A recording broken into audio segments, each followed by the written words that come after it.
নমস্কার। বিগত কয়েকদিন ধরে আমাদের দলীয় প্রার্থী হিসাবে, বিজেপি প্রার্থী হিসাবে পাণ্ডবেশ্বরে বিভিন্ন গ্রামে, বিভিন্ন কলিয়ারি অঞ্চলে মানুষের কাছে ভোট চাইতে যাচ্ছি, তাদেরকে আবেদন করছি আমাকে সমর্থন করুন, আমার দলকে সমর্থন করুন। এবং প্রচারের সময় এমন কিছু তথ্য উঠে এসছে যেটা আপনাদের সঙ্গে শেয়ার করা দরকার। এবং এই যে তথ্য উঠে এসছে তার পরিপ্রেক্ষিতে আমাদের কি সিদ্ধান্ত, আমরা কি করতে চলেছি, সেটাও আপনাদের সঙ্গে আজকে শেয়ার করছি। দেখুন, অনেক গ্রামে গেছিলাম, সেখানে অনেক সিনিয়র ব্যক্তি যাদের বয়স 75-80, তারা আমাকে বললেন যে 1973 সালে যখন এই কলিয়ারি ন্যাশনালাইজ হয়েছিল, কোল মাইন ন্যাশনালাইজেশন অ্যাক্টের মাধ্যমে, তারপর থেকে যখন বিভিন্ন গ্রামাঞ্চলের পাশে যখন বিভিন্ন কলিয়ারি আরম্ভ হলো, তখন ইসিএল কর্তৃপক্ষ এই প্রতিশ্রুতি দিয়েছিল যে এই কলিয়ারিগুলো যদি এই অঞ্চলে চলে বা খোলামুখ খনি যদি চলে, তাহলে পার্শ্ববর্তী যে গ্রামগুলো আছে সেখানে তাদের কি বলবো দৈনন্দিন যে চাহিদা, যেমন পানীয় জল, ইলেকট্রিসিটি, স্বাস্থ্য পরিষেবা, এগুলো নাকি তারা সবাইকে দেবে, বিনা পয়সায় দেবে। প্রথম দিয়েও ছিল কিছু কিছু গ্রাম, কিন্তু আস্তে আস্তে এখন তারা মুনাফা অর্জনে এত ব্যস্ত যে এগুলোর দিকে তাদের মন নেই। তাই আমরা সিদ্ধান্ত নিয়েছি যে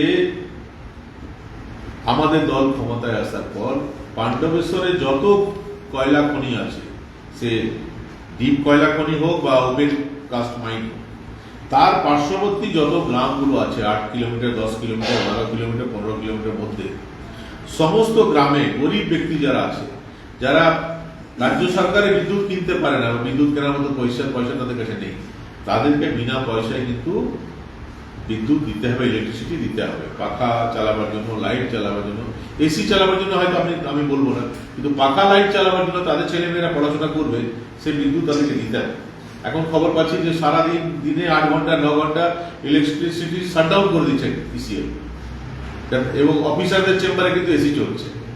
এটা কিন্তু মেনে নেব না। নরেনবাবু তার কি স্বার্থ ছিল আপনারা সবাই জানেন, উনি এটা মেনে নিয়েছিলেন যে যা করছো করো, আধিকারিকরা যেটা করবে ইসিএল সবটাই মেনে নেবেন, আমি কিন্তু মেনে নেব না। এবং যেদিন রেজাল্ট বেরোবে তার 1 মাসের মধ্যে সমস্ত পার্শ্ববর্তী যে গ্রামগুলো আছে সেখানে ইসিএল এর যে ইলেকট্রিসিটি আছে সেই ইলেকট্রিসিটি দিতে হবে। আপনার ধোঁয়া, আপনার ধুলো, সেটার জন্য বিভিন্ন যে স্বাস্থ্যজনিত সমস্যা আছে সেটা এই অঞ্চলের মানুষ ভোগ করবে।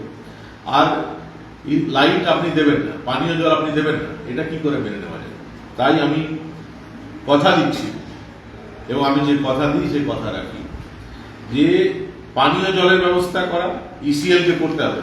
আশেপাশে যে গ্রাম আছে 8 কিলোমিটার 10 কিলোমিটার মধ্যে, সমস্ত গ্রামের মানুষকে পরিশুদ্ধ পানীয় জলের ব্যবস্থা ইসিএল কে করতে হবে। সমস্ত গরিব মানুষের বাড়িতে যারা এফোর্ড করতে পারে না ইনস্ট্যান্ট ইলেকট্রিসিটি লাইট, তাদেরকে অন্তত পাখা লাইট চালাবার মতো ব্যবস্থা ইসিএল কে করতে হবে, সেই বিদ্যুৎ কানেকশন ইসিএল কে দিতে হবে।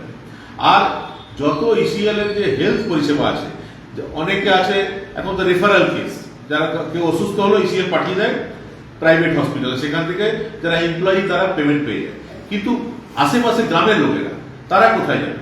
তো বিভিন্ন অঞ্চলে, অন্তত পন্থনগরে যে একটা হসপিটাল আছে, অন্যান্য জায়গায় যে ডিসপেন্সারি গুলো আছে, সেখানে অন্তত প্রাইমারি যে চিকিৎসার ব্যবস্থা সেটা ইসিএল কে করতে হবে। এবং সেটা শুধুমাত্র খনি যারা শ্রমিক তাদের জন্য না, যারা কন্ট্রাকচুয়াল স্টাফ তাদের জন্য, আশেপাশে যে গ্রামে যারা গরিব মানুষ থাকে তাদের জন্য সেই ব্যবস্থা করতে হবে। স্বাস্থ্য, পানীয় জল এবং বিদ্যুৎ, এই 3টা ব্যবস্থা ইসিএল কে করতেই হবে, এবং আমরা এটা করে দেখাবো আপনাদের সাহায্য নিয়ে, পাণ্ডবেশ্বরের মানুষের সাহায্য নিয়ে। তাই যদি আপনারা চান যে আগামী দিনে ইসিএল গরিব মানুষকে বিনা পয়সায় বিদ্যুৎ দেয়, এই লোড শেডিং যেটা করে দিচ্ছে এটা না করুন, 24 ঘন্টা লাইট থাকবে। কেন 24 ঘন্টা লাইট থাকবে না? মানুষের উপর অত্যাচার, ছেলেরা পড়াশোনা করবে তখন লোড শেডিং থাকবে? 24 ঘন্টা লাইট দেওয়া আর পানীয় জলের ব্যবস্থা করা ইসিএল কে করতে হবে। এই 3টা যদি আপনারা চাইছেন এই লড়াই করে আমি আপনাদের জন্য এনে দিই, তাহলে প্লিজ ভারতীয় জনতা পার্টির সৈনিক হিসাবে পদ্ম ফুলে ভোট দিন, যাতে এই কাজগুলো আমি আপনাদের জন্য করতে পারি। কোনো ইসিএল আধিকারিকের সাহস হবে না, একবার যদি আপনারা আমাকে বিধানসভায় পাঠিয়ে দেন, কোনো ইসিএল আধিকারিকের সাহস হবে না যে আপনাদের এই দাবি তারা সহানুভূতির সঙ্গে বিবেচনা করবে না। এখন তারা এই কথাগুলো শোনে না, এই কারণে শোনে না, তারা জানেন যে বর্তমানে যে বিধায়ক আছেন তিনি তাদেরই লোক, তিনি আপনাদের জন্য লড়াই করবেন না, তিনি ইসিএল কর্তৃপক্ষের জন্য লড়াই করবেন। তাই ইসিএল এর যারা আধিকারিক তাদের সাহস বেড়ে গেছে, তারা এই কাজগুলো করছে। কিন্তু আপনি অতীতেও আপনারা দেখেছেন যে কোনোদিন আমি অফিসারদের পাশে থাকিনি, কোনোদিন যারা খনির প্রাইভেট খনির মালিক তাদের পক্ষে থাকিনি, আমি শ্রমিকদের পক্ষে ছিলাম এবং ইসিএল এর সঙ্গে লড়াইয়ে আমি গ্রামবাসীদের পক্ষে ছিলাম। আবার যদি আপনারা চাইছেন যে গ্রামবাসীর হয়ে কেউ লড়াই করুন, কন্ট্রাক্ট করে স্টাফদের জন্য লড়াই করুন, পাণ্ডবেশ্বর জনগণের জন্য লড়াই করুন, তাহলে প্লিজ আমাকে বিধানসভায় পাঠান। ধন্যবাদ।